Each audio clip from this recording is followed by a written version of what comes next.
사도행전 1장. 데오빌로 각하, 제가 먼저 쓴 책에서 저는 예수님께서 하신 일과 가르치신 말씀을 비롯하여 예수님께서 선택하신 사도들에게 성령의 힘으로 교훈을 내리신 후에 하늘로 올라가신 날까지 예수님과 관련된 내용을 다 기록했습니다. 예수님께서는 고난을 받으신 후 사도들에게 자신의 모습을 보여주셨고 여러 가지 방법으로 자기가 살아계시다는 것을 증언하셨습니다. 예수님은 40일 동안이나 이 사람들에게 나타나셨으며 하나님의 나라에 관해 말씀하셨습니다. 어느 날 예수님께서는 사도들과 함께 식사를 하시다가 이런 말씀을 하셨습니다. 예루살렘을 떠나지 말고 내 아버지께서 약속하신 선물을 기다려라. 이 약속의 내용은 내가 전에 말했고 너희도 들은 것이다. 약속의 내용은 이것이다. 요한은 물로 세례를 주었지만 너희는 얼마 안 있어 성령으로 세례를 받을 것이다. 사도들이 한자리에 모여서 예수님께 물었습니다. 주님께서 이스라엘을 다시 회복시키실 때가 지금입니까? 그러자 예수님께서 대답하셨습니다. 때와 시기는 오직 아버지의 권한으로 정하신 것이니 너희가 알 일이 아니다. 다만 성령이 너희에게 오시면 너희는 권능을 받아 예루살렘과 온 유대와 사마리아와 그리고 땅끝까지 가서 내 증인이 될 것이다. 예수님께서는 이 말씀을 하신 뒤에 그들이 보는 앞에서 하늘로 올라가셨습니다. 그가 올라가시는 모습은 구름에 가려 보이지 않았습니다. 예수님께서 올라가실 때에 그들은 하늘만 쳐다보고 있었습니다. 그런데 갑자기 흰옷을 입은 두 사람이 나타나 그들 곁에 섰습니다. 두 사람은 그들을 향해 갈릴리 사람들이여 왜 여기 서서 하늘을 쳐다보십니까? 여러분을 떠나 하늘로 올라가신 이 예수님께서는 여러분이 본 그대로 다시 오실 것입니다. 라고 말했습니다. 그런 뒤에 사도들은 올리브산을 떠나 예루살렘으로 돌아갔습니다. 올리브산은 예루살렘에서 가까워 안식일에도 걸어갈 수 있는 거리였습니다. 그들은 예루살렘에 들어와서 그들이 묵고 있던 다락방으로 올라갔습니다. 다락방에 모인 사람들은 베드로와 요한, 야고보와 안드레, 빌립과 도마, 바돌로메와 마테, 알페오의 아들 야고보와 열심당원 시몬, 그리고 야고보의 아들 유다였습니다. 이 사람들은 여자들과 예수님의 어머니 마리아와 예수님의 동생들과 함께 꾸준히 한마음으로 기도하였습니다. 며칠 후 약 120명쯤 되는 신자들이 한자리에 모였습니다. 베드로가 자리에서 일어나 말했습니다. 형제 여러분, 성령께서 다윗을 통해 유다에 관해 말씀하신 것 중에 유다가 예수님을 잡아간 사람들의 앞잡이가 될 것이라고 예언한 성경 말씀이 이루어졌습니다. 유다는 우리와 행동을 같이 했던 사람이며 우리처럼 사도직을 맡았던 사람이었습니다. 유다는 의롭지 못한 행동을 한 대가로 받은 돈으로 밭을 샀습니다. 그리고 바로 이 밭에서 거꾸로 떨어져 배가 터지고 창자가 밖으로 나온 채 죽었습니다. 예루살렘에 사는 사람이라면 누구나 이 소문을 들어 알고 있습니다. 그래서 사람들은 이 밭을 자기들 말로 아겔다마라고 부르고 있습니다. 아겔다마란 피의 밭이란 뜻입니다. 시편에 다음과 같이 기록되어 있습니다. 그의 집을 폐허로 만드시고 아무도 그곳에 살지 못하게 하소서. 또 시편 다른 곳에는 다른 사람이 그의 직책을 차지하게 하소서라고 기록되어 있습니다. 그러므로 주 예수님께서 우리와 함께 이곳저곳을 다니시던 동안 우리와 같이 다녔던 사람 중에서 한 사람을 뽑아야 하겠습니다. 뽑힐 사람은 요한이 사람들에게 세례를 주던 때부터 예수님께서 우리를 떠나 하늘로 올라가실 때까지 우리와 함께 있던 사람이어야 합니다. 그 사람은 우리와 함께 예수님의 부활을 증언하는 증인이 될 것입니다. 그러자 사람들은 유스도라고 알려져 있고 바사바라고도 불리는 요셉과 마띠아 두 사람을 추천했습니다. 그때 사도들은 주님께서는 모든 사람의 마음을 아십니다. 주님께서는 이 두 사람 중 누구를 선택하셨습니까? 자기 직분을 떠나 자기가 원래 속했던 곳으로 간 유다를 대신해서 이 사도의 직분을 맡을 사람이 누구인지를 저희에게 보여주십시오. 라고 기도했습니다. 기도를 마친 후 제비를 뽑아보니 마띠아가 뽑혔습니다. 이때부터 마띠아는 다른 11사도와 함께 사도가 되었습니다. 2장. 오순절이 되어 제자들이 한 곳에 모두 모였습니다.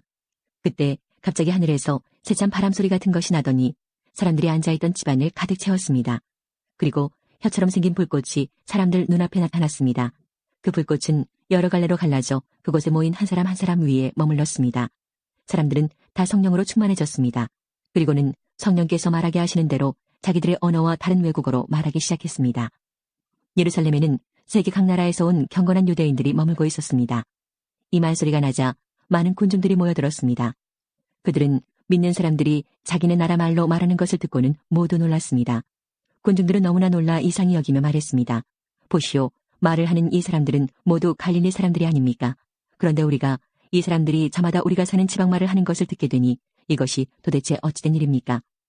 우리는 바데와 메데와 엘람과 메소포타미아와 유대와 갑바도기아와 본도와 아시아와 부르기아와 밤빌리아와 이집트와 구레네에서 가까운 리비아 여러 지방과 로마와 날 때부터 유대인인 사람과 유대교로 개종한 사람과 크레타와 아라비아에서 온 사람들인데 우리는 이 사람들이 하나님께서 행하신 크신 일을 우리말로 말하는 것을 듣고 있습니다. 사람들은 모두 놀라 어리둥절했습니다. 다만 서로 얼굴을 쳐다보며 이게 도대체 어떻게 된 일이지요? 라고 말할 뿐이었습니다. 그러나 사람들 중에는 저 사람들이 술을 너무 많이 마셨다 하며 놀려드는 사람도 있었습니다. 베드로가 11명의 사도와 함께 일어서서 군중을 향해 큰 소리로 말했습니다. 유대 사람들 그리고 예루살렘에 사는 모든 주민 여러분, 이 일을 여러분께 설명해 드리겠습니다. 내가 하는 말에 귀를 기울여 주십시오. 지금은 아침 9시밖에 되지 않았으니 이 사람들은 여러분이 생각하는 것처럼 술에 취한 것이 아닙니다. 오늘 일어난 일은 바로 요엘 예언자가 예언했던 대로 이루어진 것입니다. 하나님께서 이렇게 말씀하셨습니다. 마지막 날에 내가 내 영을 모든 사람에게 부어주겠다. 너희의 아들과 딸들은 예언할 것이요. 너희의 젊은이들은 환상을 볼 것이요. 너희의 늙은이들은 꿈을 꿀 것이다. 그날에 내 남자 종들과 여자 종들에게까지 내 영을 부어주겠다. 그러면 그들은 예언할 것이다. 내가 위로 하늘에서는 기이한 일을, 아래로 땅 위에서는 표적을 보여줄 것이다. 피와 불과 짙은 연기가 일 것이다. 해가 어두워지고 달이 핏빛으로 변할 것이다. 이 일이 일어난 후에 크고 영광스러운 주님의 날이 올 것이다. 그러나 누구든지 주님의 이름을 부르는 사람은 구원을 얻을 것이다. 이스라엘 백성 여러분, 이 말을 명심해서 들으십시오. 나사렛 사람 예수님은 하나님과 같은 권위를 지니신 분이셨습니다. 하나님께서 예수님을 통해 일으키신 기적과 기이한 일과 표적으로 이 사실을 여러분에게 분명히 보여주셨습니다. 그 모든 일은 여러분 가운데서 일어났으므로 여러분 모두가 잘 아실 것입니다. 이 예수님은 여러분에게 넘겨졌고 여러분은 악한 사람들의 손을 빌어 예수님을 십자가에 못 박아 죽였습니다. 이 모든 일을 하나님께서는 이전부터 알고 계셨을 뿐만 아니라 여러분이 행한 일도 하나님께서 오래전에 세워놓으신 계획대로 된 것이었습니다. 하나님께서는 예수님을 다시 살리셨습니다. 죽음의 고통에서 그분을 풀어놓으셨습니다. 그것은 죽음이 예수님을 계속 붙잡아둘 수 없었기 때문입니다. 다윗이 예수님을 가리켜 말한 것이 있습니다. 나는 내 앞에 계신 주님을 항상 뵙습니다. 주님께서 내 오른편에 계심으로 내겐 흔들림이 없습니다. 그러므로 내 마음은 기쁨으로 내 혀는 즐거움으로 가득 차 있습니다. 내 몸도 소망 속에 살 것입니다. 주님께서는 나를 무덤에 내버려 두지 않으시며 주님의 거룩한 분을 썩지 않게 하실 것입니다. 주님께서는 내게 생명의 길을 알려주셨습니다. 주님께서는 나와 함께 계시면서 내게 기쁨을 가득 채우실 것입니다. 형제 여러분, 나는 우리 조상 다윗에 대하여 여러분에게 자신 있게 말씀드릴 수 있습니다. 다윗은 죽어 땅에 묻혔으며 그의 무덤은 오늘날까지 우리 가운데 남아 있습니다. 하나님께서는 다윗에게 그의 자손 가운데 한 사람을 택하여 다윗의 보좌에 앉게 하실 것이라고 맹세하셨습니다. 다윗은 예언자여서 하나님께서 맹세로 약속하신 이 내용이 무엇을 가리키는지 잘 알고 있었습니다. 다윗은 이 내용을 미리 알고서 그리스도의 부활에 대해 이렇게 말했습니다. 그분은 무덤에 계속 머물러 있지 않았고 그분의 몸은 썩지 않았다. 이 말씀대로 하나님께서는 예수님을 다시 살리셨습니다. 우리 모두가 이 일의 증인입니다. 하나님께서 예수님을 높은 곳에 올려 하나님 오른편에 앉히자 예수님은 하나님 아버지께서 약속하신 성령을 받아 지금 여러분이 보고 들은 것처럼 우리에게 부어주셨습니다. 다윗은 하늘로 올라가 본 적은 없었지만 이렇게 말했습니다. 하나님께서 내 주님께 말씀하시기를 내 오른편에 앉아 있어라. 내가 내 원수들을 내 발 아래 둘 때까지. 그러므로 모든 이스라엘 백성이 분명히 알아야 할 것이 있습니다. 여러분이 십자가에 못 박은 이 예수님을 하나님께서는 주와 그리스도가 되게 하셨다는 사실입니다. 사람들은 이 말을 듣고 마음이 찔렸습니다. 그래서 베드로와 다른 사도들에게 우리가 어떻게 하면 좋겠습니까? 라고 물었습니다. 베드로는 이렇게 대답했습니다. 회개하고 여러분은 각각 예수 그리스도의 이름으로 세례를 받으십시오. 그러면 여러분의 죄는 용서받을 것이며 성령을 선물로 받게 될 것입니다. 이것은 여러분과 여러분의 자녀뿐만 아니라 먼 곳에 떨어져 사는 사람들, 즉 주 우리 하나님께서 부르시는 사람들에게 주시는 약속입니다. 베드로는 이 밖에도 다른 여러 말로 그들에게 호소하고 이 악한 세대에서 구원을 받으라고 권하였습니다. 베드로의 설교를 받아들인 사람들은 세례를 받았습니다. 그날 믿은 사람의 수는 3,000명이나 되었습니다. 사람들은 사도들의 가르침을 받으며 서로 교제하고 빵을 나누어 먹고 기도하는 일에 힘썼습니다. 사도들을 통해 많은 기적과 표적이 나타났습니다. 그러자 모든 사람들에게 두려운 마음이 생겼습니다. 믿는 사람들은 다 함께 모여 모든 물건을 공동으로 사용하며 살아갔습니다. 그들은 재산과 모든 소유를 팔아서 필요한 사람들에게 나누어 주었습니다. 그들은 날마다 한 마음으로 성전들에 모였습니다. 그리고 집집마다 돌아가며 함께 모여 기쁘고 순수한 마음으로 식사를 같이 하였습니다. 그들은 하나님을 찬양하였으며 모든 사람에게서 칭찬을 받았습니다. 주님께서는 구원받는 사람을 날마다 늘어나게 하셨습니다. 3장. 어느 날 오후 3시 기도하는 시간이 되어 베드로와 요한이 성전으로 올라가고 있었습니다. 성전 문에는 태어날 때부터 걷지 못하는 사람이 앉아 있었습니다. 사람들이 그 사람을 날마다 메고 와서 아름다운 문이라 부르는 성전문에 앉혀놓고 성전에 들어가는 사람들에게 구걸을 하게 하였습니다. 베드로와 요한이 막 성전으로 들어가려는 것을 보고 걷지 못하는 사람은 그들에게 구걸을 하였습니다. 베드로는 요한과 함께 그 사람을 눈여겨본 후에 우리를 보시오라고 말했습니다. 그 걷지 못하는 사람은 무언가 얻을 것을 기대하면서 두 사람을 쳐다보았습니다. 그러나 베드로는 이런 말을 하였습니다. 은과 금은 내게 없으나 내게 있는 것을 당신에게 주겠소. 나사렛 예수 그리스도의 이름으로 일어나 걸으시오. 이 말을 하면서 베드로는 그 사람의 오른손을 잡아 일으켜 세웠습니다. 그러자 그 사람의 다리와 발목에 힘이 생겼습니다. 그 걷지 못하던 사람이 벌떡 일어나 걷기 시작하였습니다. 그는 두 사람과 함께 성전으로 들어가 걷기도 하고 껑충껑충 뛰기도 하면서 하나님을 찬양하였습니다. 모든 사람이 걷지 못하던 사람이 걸어 다니는 것과 하나님을 찬양하는 것을 보았습니다. 사람들은 그가 전부터 성전의 아름다운 문에 앉아 구걸하던 바로 그 사람이라는 것을 알고서 눈앞에서 벌어진 이 일로 인해 크게 놀라며 이상하게 생각했습니다. 그 사람은 베드로와 요한을 꼭 붙들고는 놓아주질 않았습니다. 사람들이 모두 놀라 베드로와 요한을 보러 솔로몬 행각이라 부르는 곳으로 몰려들었습니다. 베드로가 이 사람들을 보고 말했습니다. 이스라엘 백성 여러분, 왜 이 일로 놀라십니까? 왜 그런 눈으로 우리를 보고 계십니까? 우리의 능력이나 우리의 경건함 때문에 이 사람이 걸을 수 있게 되었다고 생각하십니까? 우리 조상의 하나님이신 아브라함과 이삭과 야곱의 하나님께서 그분의 종이신 예수님을 영화롭게 하셨습니다. 여러분은 예수님을 넘겨주어 죽게 했습니다. 빌라도가 그분을 풀어주자고 선고했을 때도 여러분은 빌라도 앞에서 그분을 부인했습니다. 여러분은 거룩하고 의로우신 예수님을 풀어주는 것을 반대하고 그 대신 살인자를 풀어달라고 요구했습니다. 마침내 여러분은 생명의 주님을 죽였습니다. 하지만 하나님께서는 그분을 죽은 자들 가운데서 살리셨습니다. 우리는 이 일의 증인입니다. 예수님의 이름을 믿는 믿음 때문에 여러분이 보고 아는 이 사람이 건강하게 되었습니다. 여러분 모두가 보시다시피 예수님의 이름과 그분을 믿는 믿음으로 이 사람이 완전한 치료를 받은 것입니다. 형제 여러분, 저는 여러분들이 여러분의 지도자들처럼 예수님이 어떤 분이신지 잘 알지 못하여 이런 일을 행했다는 것을 압니다. 하지만 하나님께서는 모든 예언자들을 통해 그리스도께서 고난을 당하실 것이라고 미리 말씀하셨던 것을 이렇게 이루셨습니다. 그러므로 여러분은 회개하고 하나님께로 돌아오십시오. 그리하면 여러분의 죄는 씻음받을 것입니다. 주님께서 주시는 새로운 때가 올 것입니다. 또 주님께서 여러분을 위해 미리 정하신 그리스도 예수를 보내주실 것입니다.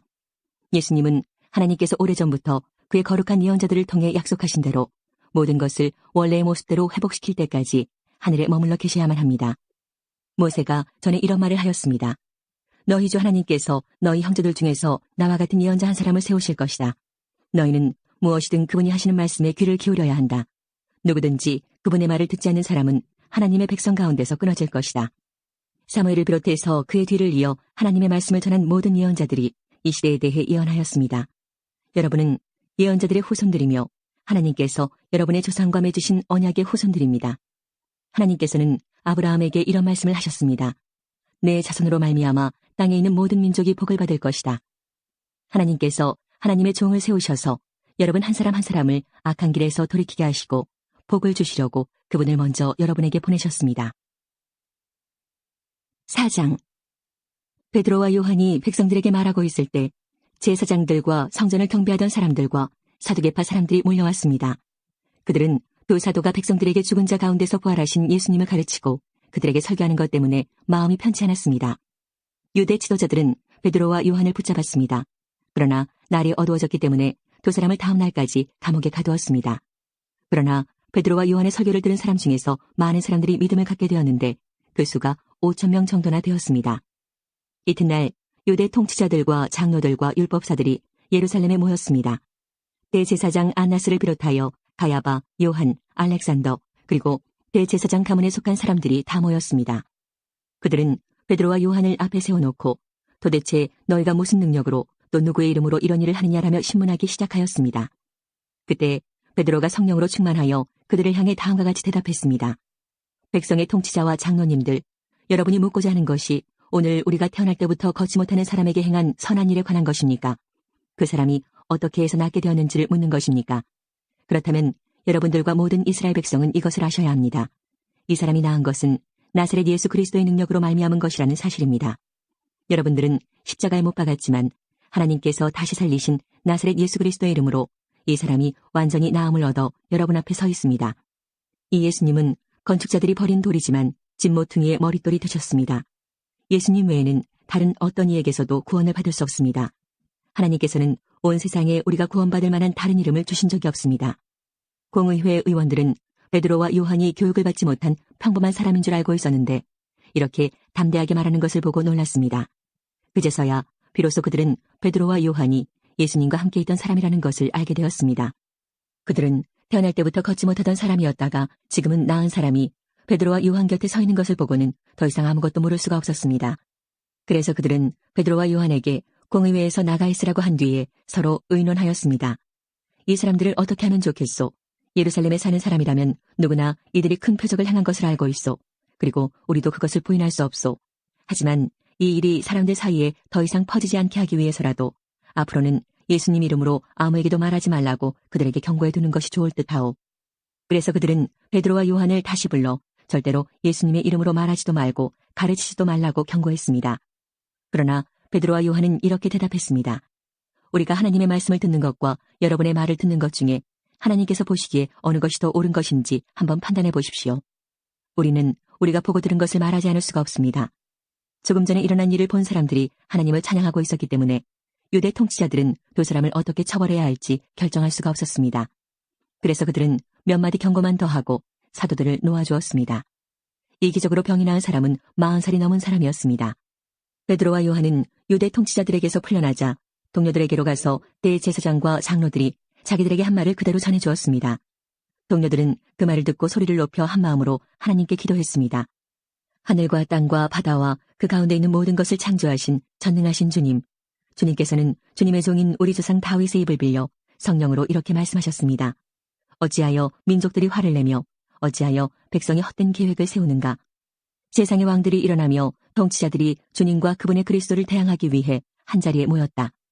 실제로 헤롯 안티파스와 본디오 빌라도가 이방인들과 이스라엘 백성과 합심하여 주님의 거룩한 종이며 주님께서 기름 부어 그리스도로 세우신 예수님에 대해 음모를 꾸미기 위해 이곳 예루살렘에 모였습니다. 이전에 주님께서 주님의 능력과 뜻대로 계획하신 일을 이 사람들이 그대로 행하였습니다. 주님, 이제 그들이 우리를 위협하고 있는 것을 굽어 살피소서.